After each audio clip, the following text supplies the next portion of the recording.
Ayaw pagduha-duha sa imong kinabuhi, kung unsa ang padulngan sa imong kapalaran. Si Jesus mo uban sa malisod nga mga dalan, sa bukto niya agakon o sapnayon.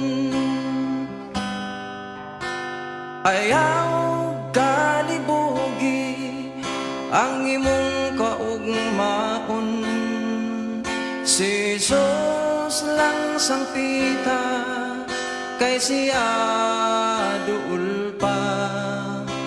Siya matinagdanon og malo